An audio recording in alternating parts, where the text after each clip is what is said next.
Et de la grande chaîne prophétique de 1300 soirs et matin, le jugement investigatif.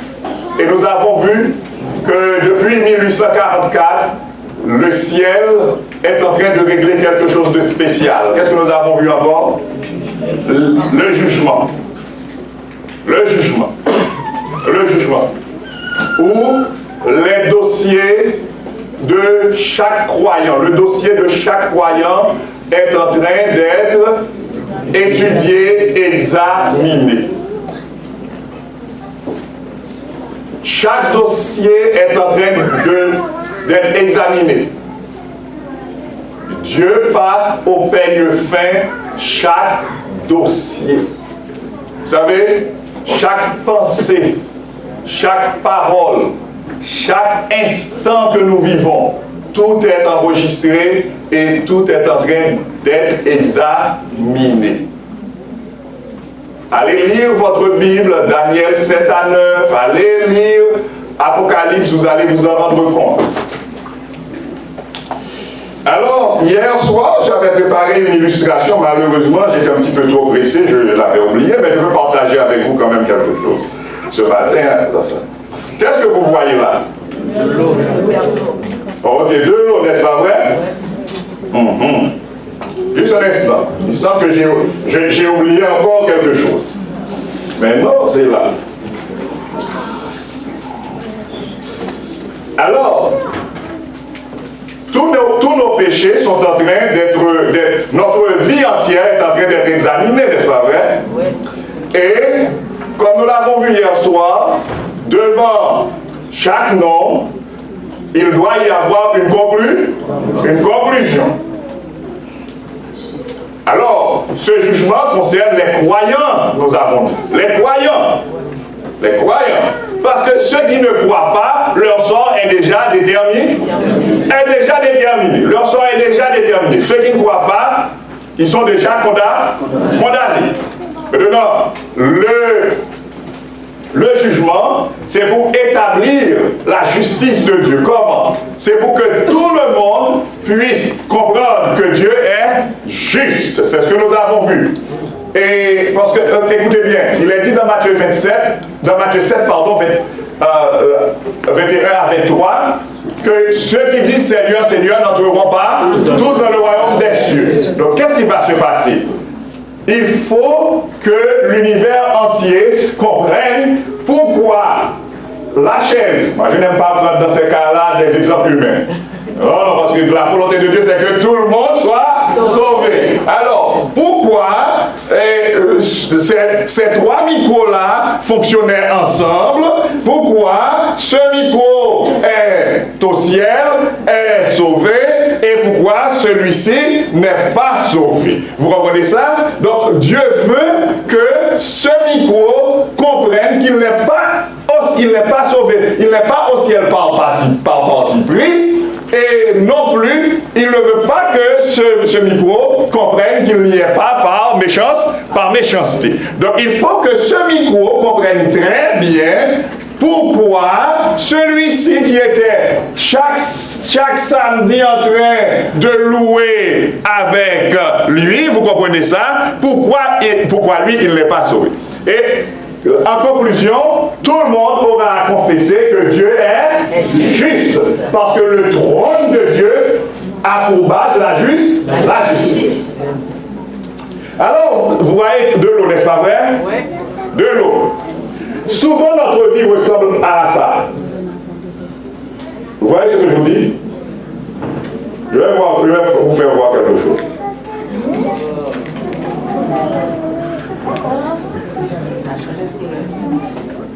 Qu'est-ce que vous voyez maintenant?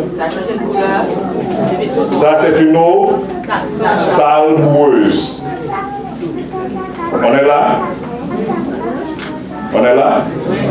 Ok. Souvent, notre vie ressemble à ça. Nous vivons et nous ne nous occupons de rien. Tout est calme.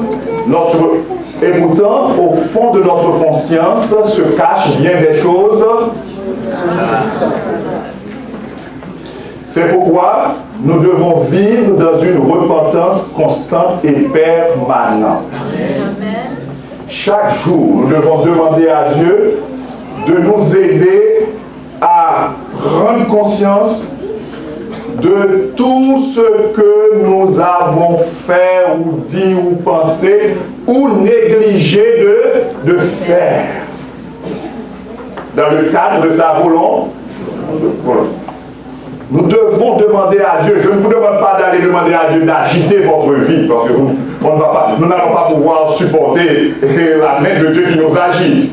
Mais nous pouvons demander à Dieu de nous aider à prendre conscience des péchés qui sont au fond là de notre conscience, des péchés dont nous n'avons pas encore pris conscience. Nous devons demander à Dieu de nous aider à en prendre conscience pour que nous puissions nous en repentir, les confesser et obtenir son pardon. Parce que si nous avons des péchés qui ne sont pas confessés, des péchés qui ne sont pas pardonnés, c'est fini pour nous. Est-ce que vous avez bien entendu ça? Gloire à Dieu.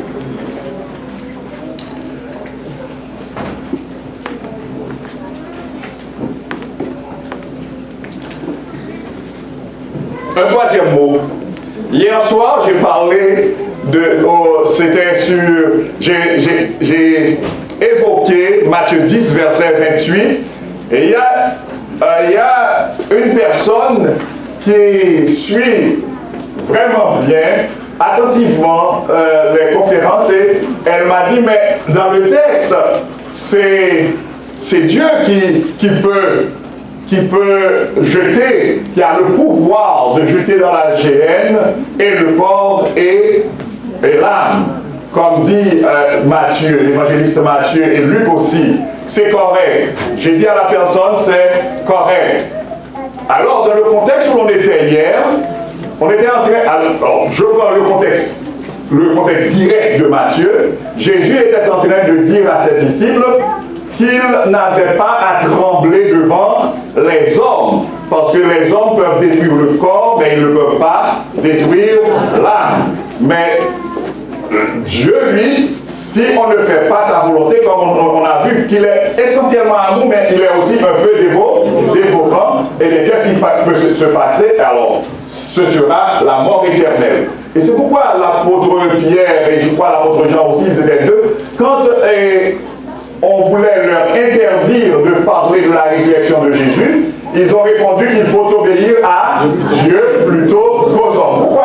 Pourquoi faut-il obéir à Dieu plutôt qu'aux hommes? Parce que les hommes peuvent détruire le corps, mais si on n'obéit pas à Dieu, on va perdre l'être tout entier, on n'aura pas la vie éternelle, en d'autres termes, c'est la destruction éternelle. Alors hier, nous étions en train de faire une généralisation de ce texte.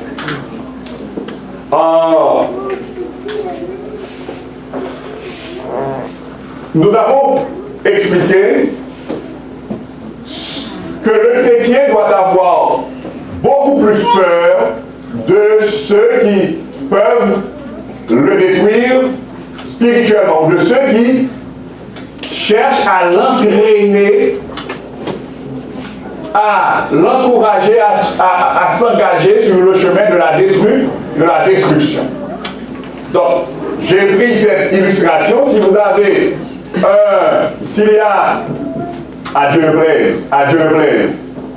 plaise, un bandit qui entre quelque part où vous vous trouvez, et avec une arme à feu, une arme, comme on dit, de destruction massive, alors immédiatement vous allez être pris de panique. Parce que ça, vous voyez que votre vie est en danger. Mais laissez-moi vous dire quelque chose. Cette personne-là peut détruire la vie physique. Nous avons dit hier, quelqu'un qui vous enseigne le mensonge, quelqu'un qui vous encourage, et particulièrement à piétiner les commandements de Dieu qui constituent le code de loi dont l'Éternel se sert pour faire le jugement, eh bien cette personne est beaucoup plus dangereuse qu'une personne, qu'un bandit, qu'un terroriste qui aurait un fusil d'assaut, d'accord, en main pour tirer sur des gens. Parce que cette personne-là qui vous entraîne à, comme Jésus a dit, ceux qui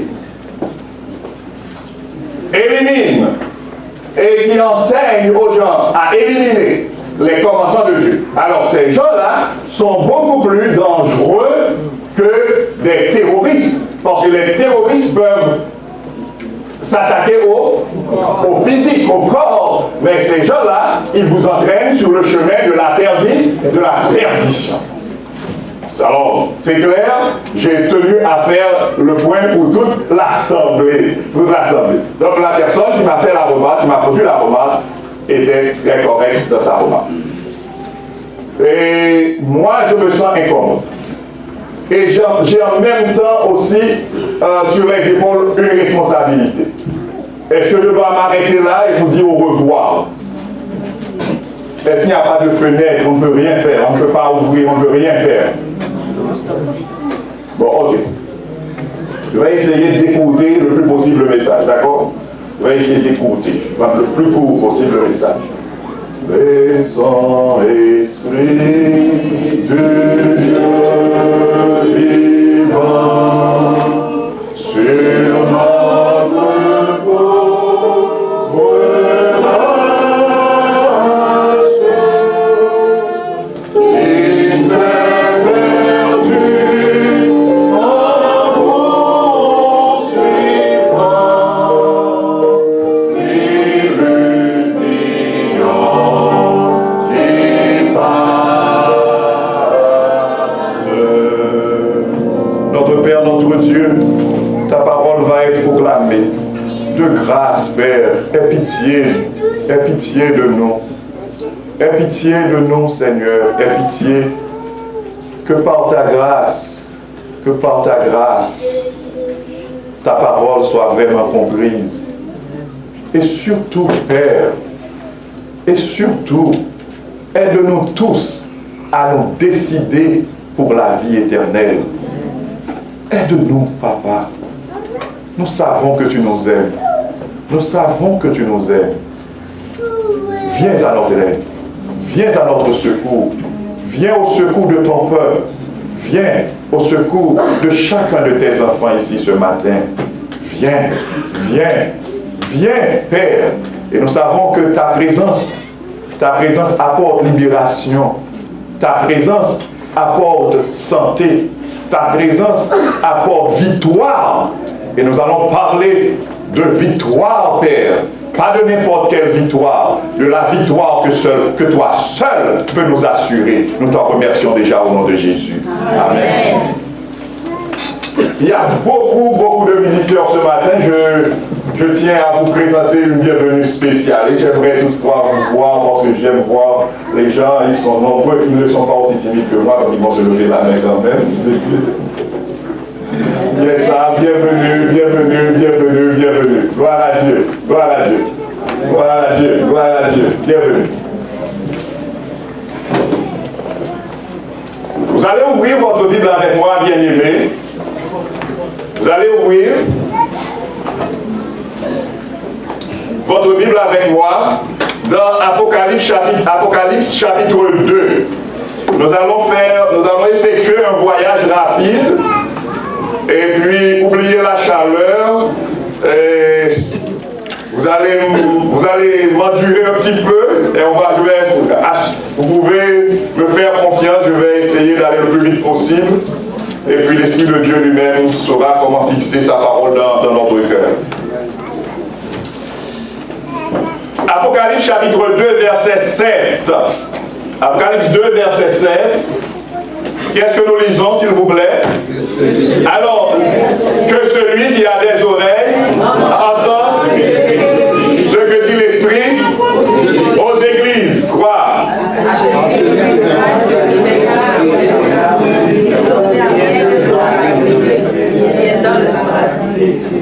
Ok.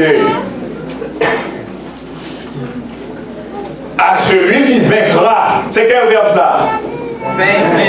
Vaincre. S'il vous plaît. Faisons une mise en contexte rapide. Il s'agit ici de 7 églises. Les 7 églises d'Asie mineure. Ces 7 églises représentent les 7 tranches de l'histoire de l'église chrétienne. On est là? Ces 7 églises, si on les prend ensemble, elles représentent toute l'histoire de l'église chrétienne. Du 1er siècle à la toute dernière période. Et la toute dernière période, nous y sommes maintenant. Nous y sommes. Alors, la conclusion de la première lettre, c'est-à-dire la lettre adressée à la première église, qui représente la première période, nous lisons « À celui qui vaincra, je donnerai à manger de l'arbre de vie qui est dans le paradis de Dieu. » À celui qui vaincra, en d'autres termes, à celui qui remportera la victoire. Allons à la deuxième église, l'église de Smyrne. La première église, c'est l'église d'Éphèse. Allons à sa conclusion, à la conclusion de la lettre adressée à la deuxième église, verset 11. Qu'est-ce que nous trouvons? Que celui qui a des oreilles entende ce que l'Esprit dit aux églises, encore celui qui vaincra n'aura pas à souffrir la seconde mort. Allons à la troisième église, c'est Pergame, verset 17, dans la conclusion, verset 17. Que celui qui a des oreilles entende. Bien-aimé, il faut avoir des oreilles. Vous allez voir pour chaque église que celui qui a des oreilles.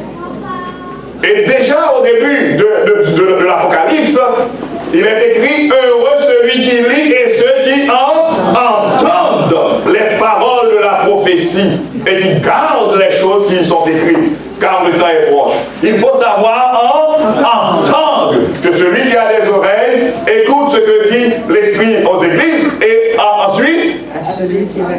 Oh, il semble que l'on s'est perdu. Allons, verset 17, chapitre 3. Chapitre 2, pardon. Je ne vous sens pas.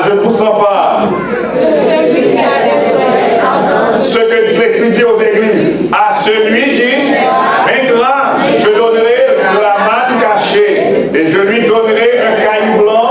Et sur ce caillou est écrit un nom nouveau que personne ne connaît, si ce n'est celui qui le reçoit. À celui qui vaincra, à celui qui remportera la victoire. Remarquez bien, les chrétiens de la première période ont reçu un message. Et à la fin, la promesse a été faite à qui? Celui qui vaincra. Au vainqueur. Aux chrétiens de la deuxième période, un message. Et les promesses de l'Éternel sont adressées à qui? Au vainqueur. Troisième église encore? Au vainqueur. Allons à la quatrième, verset 26. Chapitre 2, bien vite.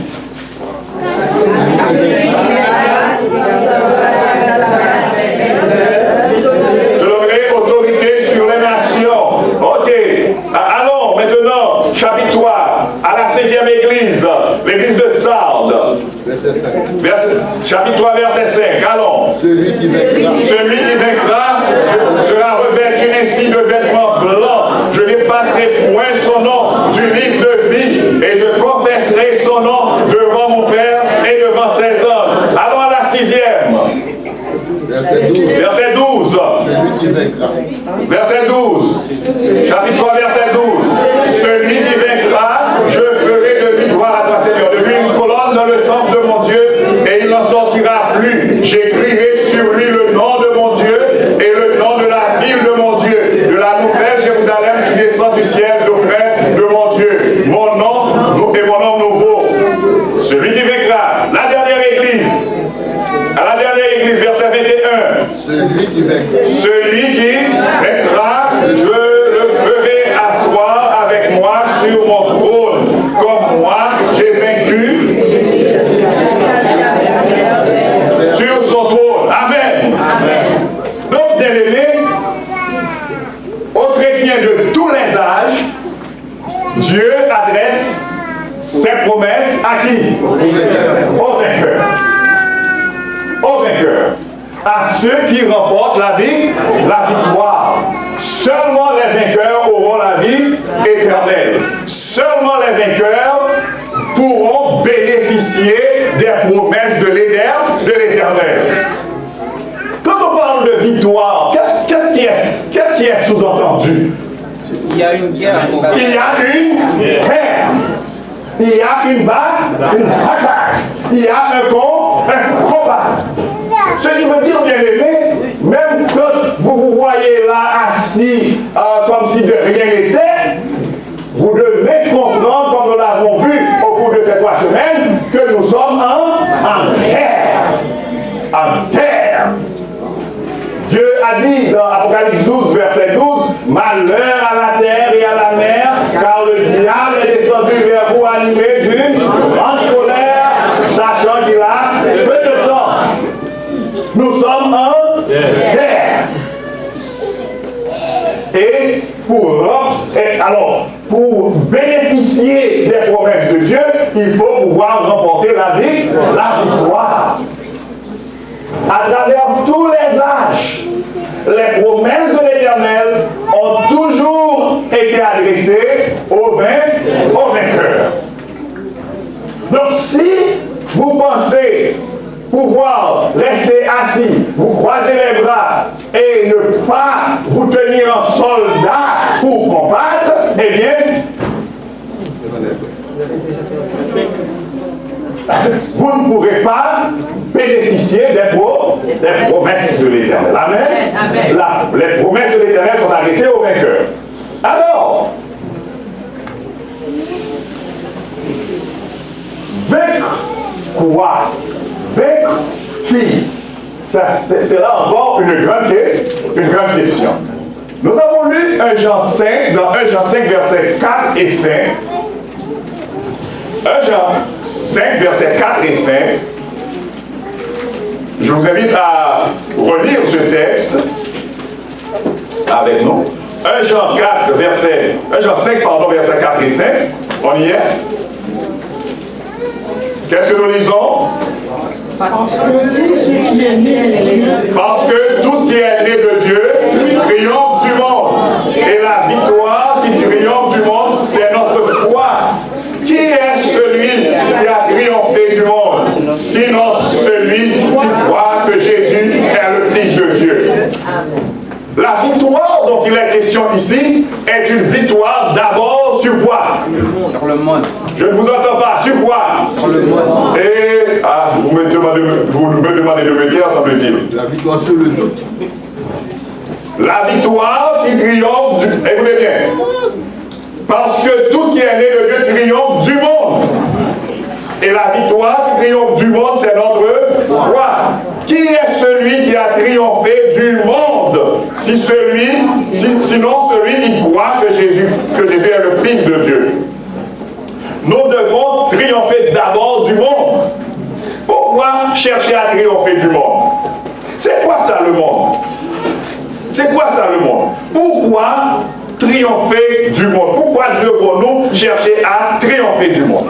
Dans Jean 14, verset 30, nous lisons quelque chose. Jean 14, verset 30, il est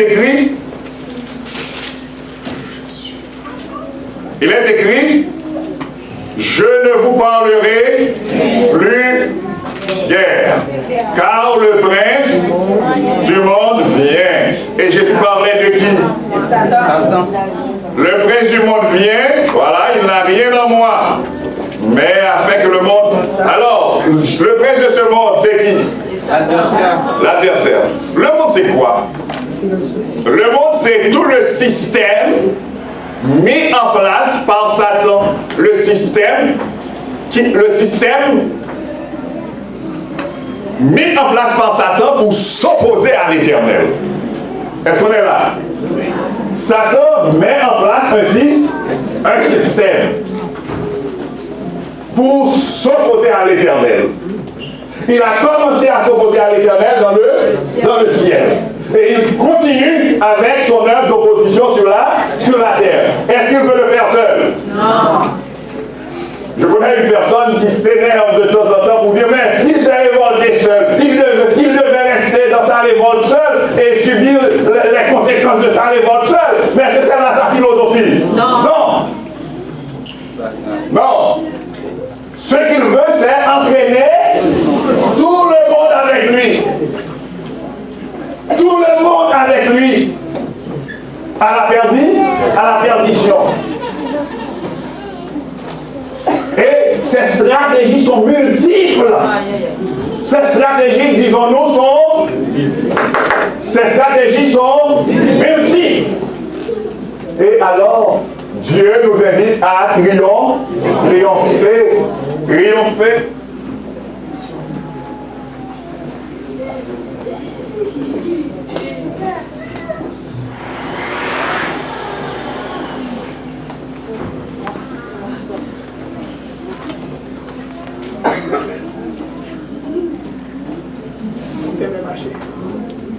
Ouais, avec la technologie, c'est ça? Ça va. Oui, merci de votre patience. Dieu nous invite à triompher du monde et en même temps du prince de ce monde. Du prince de ce monde. Le prince de ce monde, Satan, son nom signifie adversaire. Il est en opposition avec Dieu, en opposition à Dieu, en opposition au système établi par Dieu, en opposition à l'église de Dieu, en opposition aux enfants de Dieu. C'est pourquoi il est appelé Satan. Il est appelé Satan. L'apôtre Jean dit,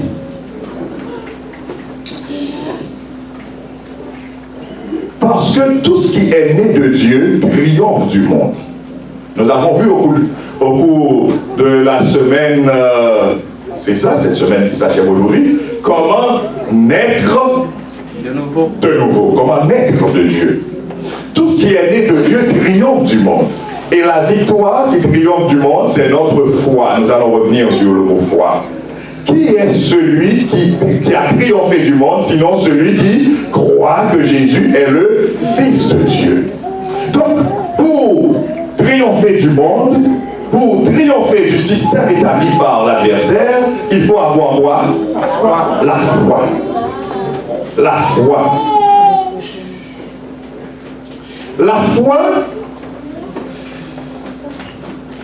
nous dit l'apôtre Paul dans Hébreux 11, est une ferme assurance des choses qu'on espère et une démonstration de ceux qu'on ne voit pas. Mais vous savez, si on ne lit que le chapitre 11, on ne va pas comprendre. Il faut remonter au chapitre 10. Et nous allons voir le secret de la foi. Pour avoir foi, c'est quoi?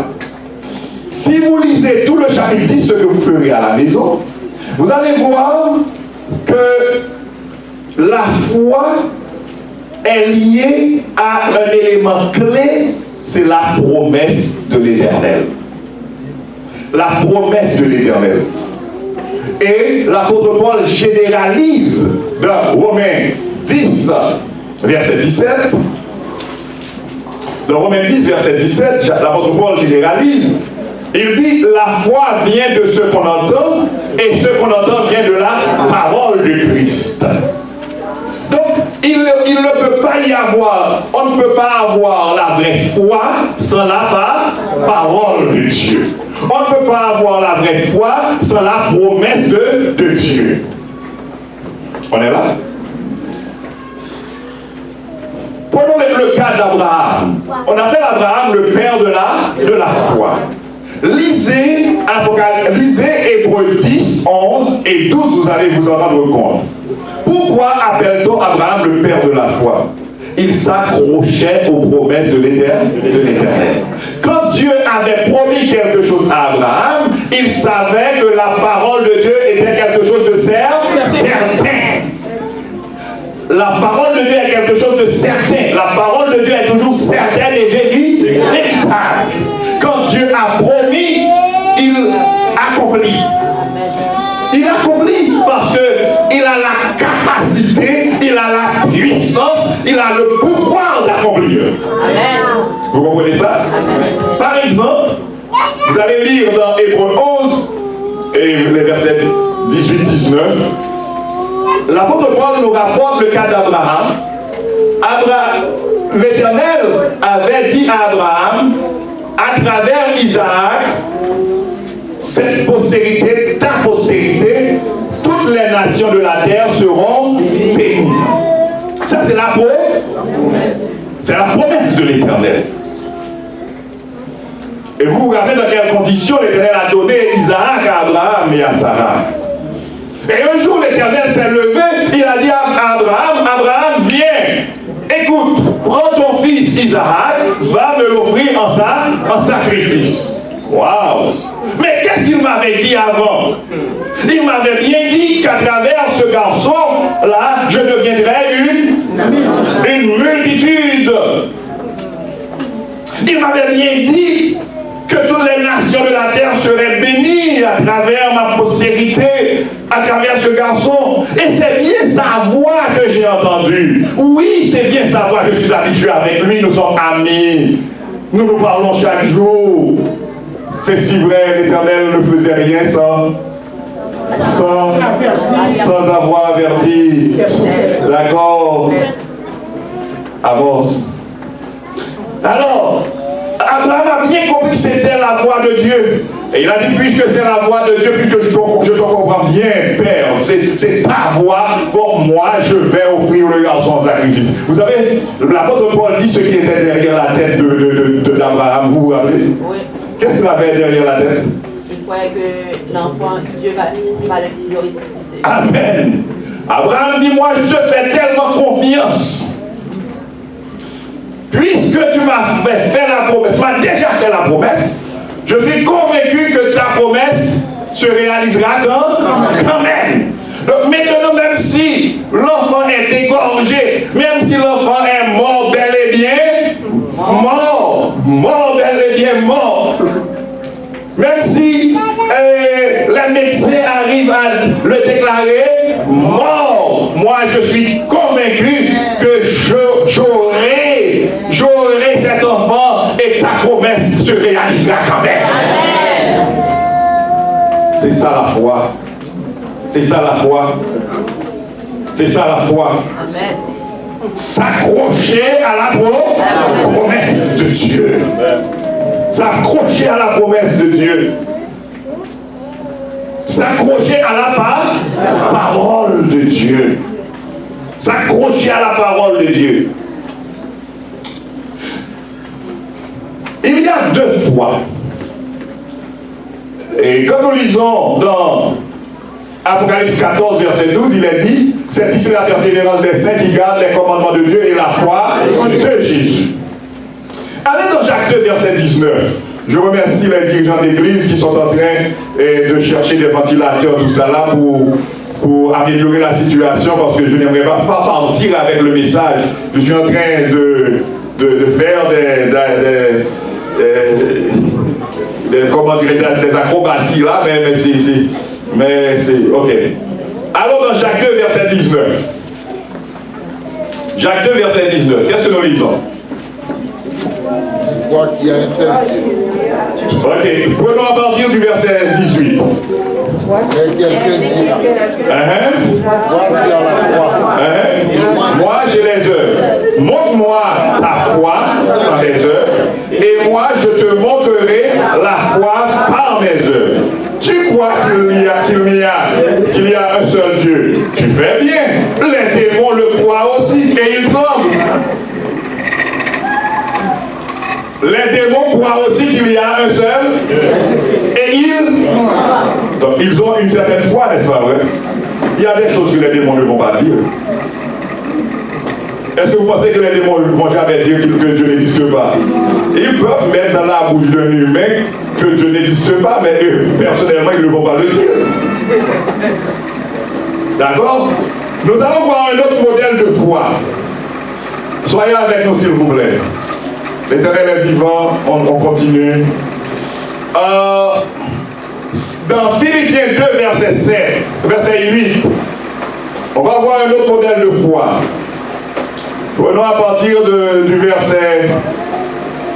verset 7, alors, prenons 8. Alors, verset 8. Philippiens 2, verset 8. Qu'est-ce que nous lisons?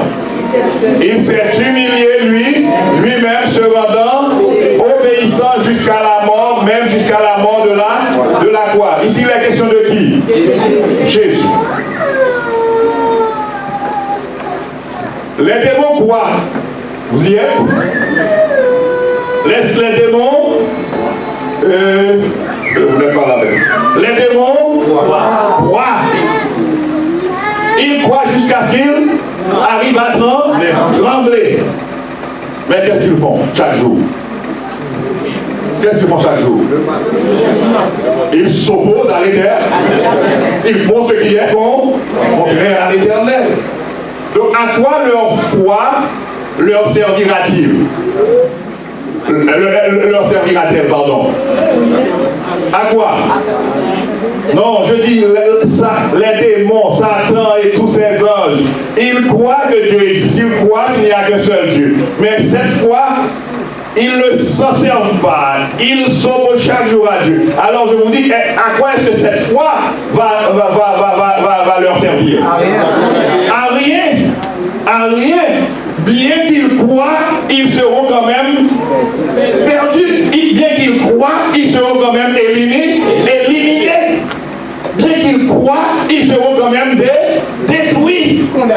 Ils sont déjà condamnés et ils seront détruits à jamais. Bien qu'ils croient.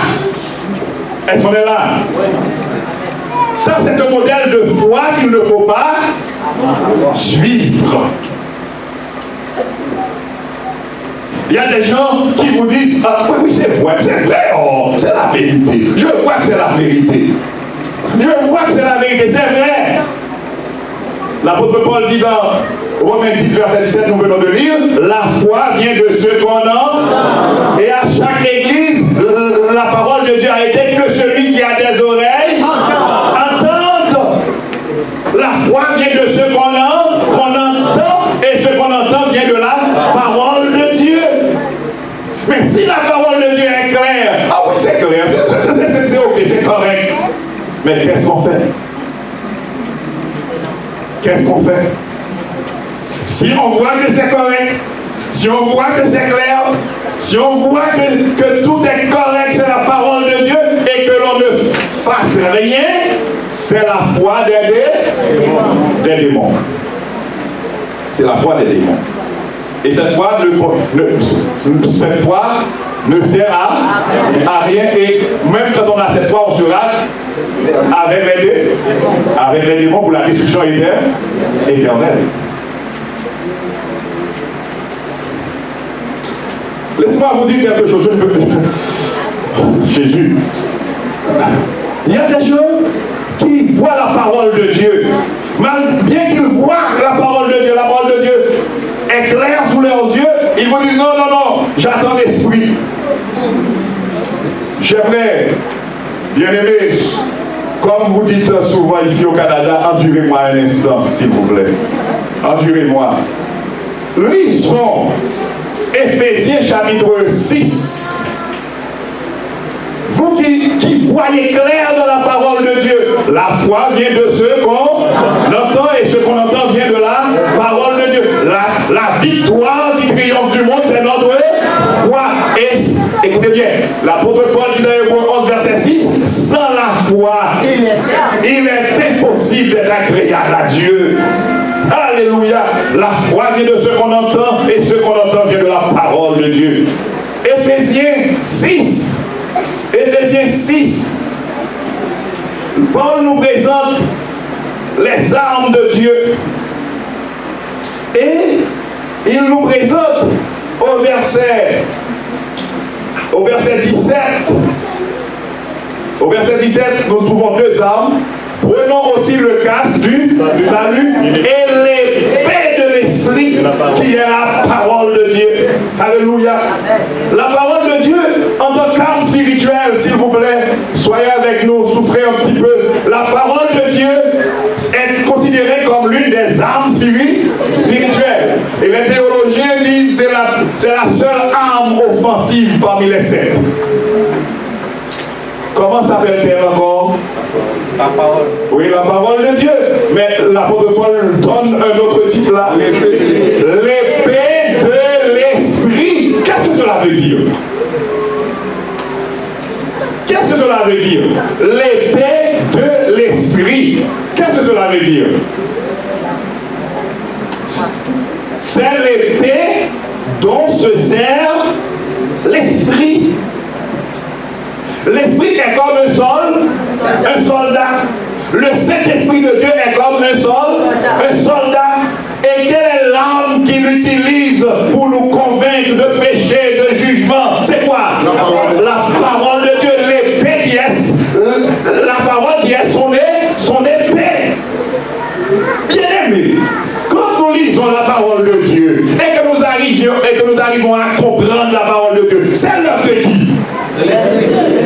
L'œuvre du Saint-Esprit de Dieu. Alléluia. Amen. Est-ce que vous êtes clair? Amen. Quand je lis la parole de Dieu, j'arrive à comprendre la parole de Dieu grâce à la puissance du Saint-Esprit de Dieu. Alors si le Saint-Esprit de Dieu m'a déjà permis, m'a déjà aidé à comprendre, si par la grâce de Dieu, le Saint-Esprit de Dieu m'aide à comprendre, cet esprit que je cherche encore, où est-ce que je vais le trouver? Est-ce que vous êtes avec moi? Vous n'êtes pas là. La parole de Dieu est l'épée de l'esprit. Dieu m'aide à comprendre sa parole par la puissance de son Saint-Esprit. Ce n'est pas ma qualification académique qui me permet de comprendre la parole de Dieu. Ce n'est pas vos diplômes qui vous permettent de comprendre la parole de Dieu. C'est le Saint-Esprit qui nous permet de comprendre la parole de Dieu. C'est pourquoi la parole est appelée l'épée de l'esprit. Bon, maintenant, l'Esprit de Dieu nous aide à comprendre sa parole. Et puis, nous comprenons. C'est clair. Oh non, ça c'est clair. Oh non, non, c'est clair. Oh non, ça c'est clair. Non, il ne faut pas tuer, ça c'est clair. Le 6e commandement, c'est clair. Oh non. Oh non, c'est clair. Oh non, le baptême. Non, mais ça c'est. Non, il n'y a pas d'autre forme de baptême. Non, quand on croise des drapeaux là, on fait passer les gens dessous. Non, ça c'est façon. Mais la vie est claire. Oh non. Le baptême doit symboliser la mort, le péché, donc immergé. Oh non, ça c'est clair. Jésus a reçu son baptême. Oh, c'est clair. Mais qui est-ce qui vous a permis de comprendre que c'est clair? Le Saint-Esprit.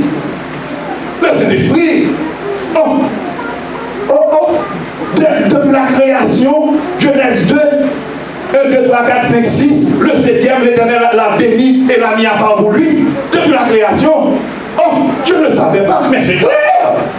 Le 4e commandement encore. Le 7e jour, Dieu l'a béni et l'a mis à part pour lui pour rappeler à l'humanité qu'il est le Créateur, le seul vrai Dieu, le seul adorable. Mais c'est clair. Mais qui est-ce qui vous permet de voir que c'est clair? L'Esprit de Dieu, cet Esprit de Dieu. Maintenant, écoutez, non, ça c'est vrai. Il ne faut pas adorer des statues, etc. 2e commandement, ça c'est clair. Je ne le savais pas, mais c'est clair là. Oh, non, c'est clair. Mais qui est-ce qui vous permet de voir tout ça? Le Saint-Esprit de Dieu. Mais maintenant que le Saint-Esprit de Dieu a utilisé son épée pour vous aider à comprendre tout ça et vous cherchez un autre esprit, où est-ce que vous allez le trouver? Vous pouvez trouver un autre esprit. Vous pouvez trouver un esprit, mais pas l'esprit de Dieu. Parce que l'Esprit de Dieu a déjà fait son travail. L'Esprit de Dieu a déjà fait son travail. Alors, bien-aimés frères et sœurs, la foi vient, la victoire qui triomphe du monde, c'est notre foi. Et la foi vient de ce qu'on entend, et ce qu'on entend vient de la parole de Christ. de la parole de Dieu. La promesse de Dieu, les promesses de Dieu. Et particulièrement, Jean dit, nous... Alléluia, alléluia, alléluia. Jean dit, au verset 5, dans 1 Jean 5, verset 5, Jean déclare, qui est celui qui a triomphé du monde, sinon celui qui croit que Jésus est le Fils de Dieu. Amen. Amen. Et quand Jean dit que Jésus est le Fils de Dieu, Jean dit que Jésus est Dieu.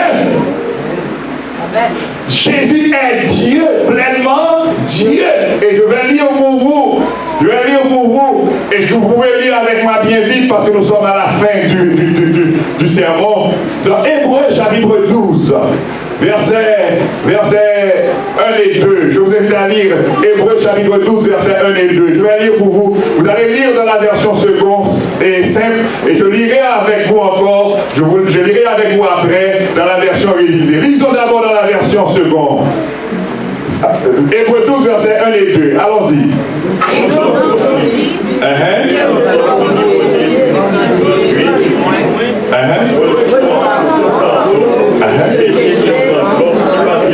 Parfait.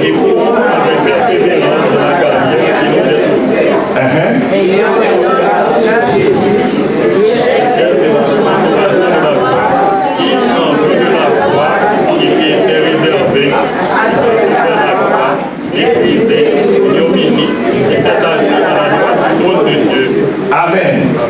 Amen. Nous avons vu l'exemple de la foi de ça. L'exemple de la foi de ça, c'est un modèle à Évi et le modèle de foi de Jésus. Et le modèle de foi de Jésus. Vous voyez, et gardez ce verset Hébreux 12. Est-ce que nous allons lire Philippiens chapitre 2. Philippiens chapitre 2. C'est bien vite, Philippiens chapitre 2. Philippiens chapitre 2. Nous l'avons déjà lu. Mais oui, nous l'avons lu. Jésus s'est humilié, au verset 8, lui-même se rendant obéissant jusqu'à la mort, même jusqu'à la mort de la. Le modèle de foi à suivre, c'est le modèle de Jésus. Jésus a obéi à son Père. Et vous savez, comme nous l'avons lu dans Hébreux, voici comment on traduit ce texte-là dans la version seconde révisée. Je lis pour vous, suivez attentivement. Nous donc aussi, puisque nous sommes environnés d'une si grande nuée de témoins, c'est-à-dire tous les autres témoins de Seth, passant par Seth, Noé, Enoch, Noé, Abraham, etc., etc., puisque nous sommes environnés de tous les hommes et les femmes de foi qui se retrouvent au chapitre 11, ce sont ces hommes et ces femmes-là qui représentent cette grande nuée de témoins. Nous donc aussi, puisque nous sommes environnés d'une si grande nuée de témoins, rejetons tout fardeau et le péché qui nous enveloppe si facilement et courons avec persévérance l'épreuve qui nous est proposée, les yeux fixés sur Jésus qui est l'auteur de la foi et qui l'amène à la perfection. Amen. Amen. Jésus est l'auteur de la foi, bien-aimé. Si je n'ai pas de foi, si je demande la foi à Jésus, Jésus m'en donnera. Amen. Amen. Parce que Jésus est l'auteur de la foi. Et non seulement il est l'auteur de la foi, il est aussi celui qui mène la foi à la perfection. Ma foi peut être petite. Comme nous disons en créole, ma foi peut être zouit. Ma foi peut être très petite. Mais en Jésus, ma foi peut devenir très grande. Amen. Avoir foi en Dieu, croire que Jésus est le Fils de Dieu, c'est croire qu'en Jésus nous pouvons avoir toute la force, toute la puissance, toute l'énergie nécessaire pour plaire à Dieu, pour obéir à Dieu. Amen. C'est croire que Jésus est le lion de la tribu de Juda. C'est croire que Jésus est le vainqueur des vainqueurs. C'est croire que Jésus est le Seigneur des seigneurs. C'est croire que Jésus c'est celui qui s'est donné à la croix, qui est ressuscité, qui est monté au ciel, qui nous a promis que votre cœur ne se trouble. Oui, croyez en Dieu, croyez en moi. Il y a plusieurs demeures dans la maison de mon Père. Si cela n'était pas, je vous l'aurais dit, je m'en vais vous préparer une place. Et lorsque je m'en serai allé et que je vous aurai préparé cette place, je reviendrai et je vous prendrai avec moi afin que là où je suis, vous y soyez aussi. C'est croire que Jésus a le pouvoir de nous garder fermes dans la foi jusqu'à son retour. C'est croire que Jésus, qu'avec Jésus, comme il l'a dit, je suis avec vous tous les jours, jusqu'à la fin du monde. C'est croire que Jésus peut vous donner la victoire sur vos mauvaises habitudes. Jésus peut me donner la victoire sur mes mauvaises habitudes. Même si c'est une habitude que j'ai acquise de mon arrière-grand-père, Jésus peut m'accorder la victoire sur cette mauvaise habitude. C'est quoi que ce que tu considères comme plus grand que toi, ce que tu considères comme plus fort que toi, Jésus peut te donner la victoire sur ça. C'est quoi? C'est quoi que Jésus est Dieu, pleinement Dieu, il est la plénitude de la divinité, il peut te donner la victoire. C'est quoi? C'est ça quoi? Mais si tu dis, je crois, oh non, Jésus est la plénitude de la divinité, et puis c'est tout, non? Ta foi doit conduire à l'obéir. Sinon, tu as la foi des démons. Ne dites pas que je sois en train de vous injurier. Je répète ce qui est dans la Bible, la parole de Dieu. Au cours de ces 3 semaines bien-aimées, nous avons entendu la parole de Dieu. Amen. Et toi qui peut-être n'as pas eu le privilège de suivre toute la série, mais tu as entendu des messages. Ce matin encore, tu as entendu la voix de Dieu te parler. Décide-toi pour Dieu. Décide-toi pour Dieu. Et la foi de Jésus. Et la foi de Jésus, Apocalypse 14, verset 12, c'est ici la persévérance des saints qui gardent les commandements de Dieu et la foi de Jésus. Le modèle de foi de Jésus, c'est la foi qui conduit à l'obéissance. C'est la foi qui conduit à nous entendons et nous pratiquons. Nous entendons et nous obéissons. Nous obéissons pas de notre propre force. Nous n'avons pas les forces nécessaires, mais grâce à la puissance du Saint-Esprit de Dieu que nous trouvons en Jésus-Christ. Voilà pourquoi je vous invite ce matin. Je vous invite ce matin, peu importe vos luttes. Je ne connais pas tes luttes. Dieu les connaît. Peu importe tes luttes. Peu importe tes défis.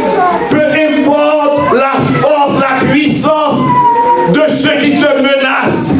Je te conseille ce matin, je t'invite au nom de Jésus ce matin à venir déposer tes fardeaux aux pieds de Jésus. Je t'invite à venir porter plainte à Jésus contre la force qui essaie de te menacer, contre la force qui essaie de t'intimider. Il y en a parmi vous qui veulent marcher avec Jésus, mais à chaque fois que vous voulez prendre cette décision, vous vous sentez comme lié. Il y a des forces qui s'insurgent contre vous. Il y a des forces qui se révoltent là contre vous. Et vous vous sentez intimidé. Vous êtes menacé. Vous avez peur. Je vous dis, Jésus est le Seigneur des Seigneurs. Jésus est le vainqueur des vainqueurs. Quand Jésus est avec vous, aucune force au monde ne peut vous intimider. Alléluia. Satan et toutes ses armées ne peuvent rien contre le plus faible enfant qui s'accroche à Jésus-Christ. Contre le plus faible enfant de Dieu qui s'accroche à Jésus-Christ. Le patron te menace et te dit que tu risques de perdre ton job si tu acceptes d'observer le sabbat de l'Éternel, si tu ne viens pas travailler le samedi, le sabbat de l'Éternel, et alors tu trembles. Le patron peut te couper un chèque. Le patron peut t'enlever un salaire. Mais le patron ne peut pas t'enlever la vie éternelle. Et samedi dernier, j'ai un ami qui a rendu un témoignage. Je ne cesse de parler de ce témoignage. Je ne sais combien de fois j'ai relayé ce témoignage. L'ami était dans une situation difficile. Il a trouvé un job. Un job, faites-vous une idée, par exemple, un bon job. Et il était content. Et puisqu'il le pouvait, puisque lui, il sait que Dieu lui a donné, que Dieu, à la création, a donné combien de jours pour travailler? 6 jours. Et le 7e jour, il l'a béni et mis à part pour lui. L'homme prend ça pas pour, comment il ça? Quand vous prenez ce qui ne vous appartient pas, comment ça s'appelle? Voler. Le 7e jour, je n'ai aucun droit dessus. Tu n'as aucun droit sur le 7e jour. Aucun humain n'a aucun droit sur le... Aucun humain, pardon, oui, j'ai bien dit, n'a aucun droit sur le 7e jour. Parce que Dieu l'a béni et il l'a mis à part pour lui. Vous voyez comment Satan est rusé? Il cherche à entraîner l'humanité entière dans le vol. S'il y a des gens que vous rencontrez à travers les rues, si vous osez dire à cette personne, vous savez voler, la personne va vous citer en justice. De quel droit dites-vous que je sais voler? Et Satan s'arrange pour faire voler les gens semaine après semaine. À chaque fois que vous prenez ce qui ne vous appartient pas, comment ça s'appelle? Voler. Le 7e jour appartient à qui? À l'Éternel. Et quand nous le prenons pour faire ce que bon nous semble, c'est qu'est-ce que nous faisons? C'est un vol, nous sommes en train de voler. Vous voyez ça? Nous sommes en train de voler. Il faut être clair. Moi, je suis venu pour vous dire la vérité, rien que la vérité de la parole de Dieu. Amen. Amen. Et puis, l'ami, bon, est-ce que je peux donner les chiffres ou bien symboliquement? Bon, je peux donner? Vous êtes d'accord? Je peux donner?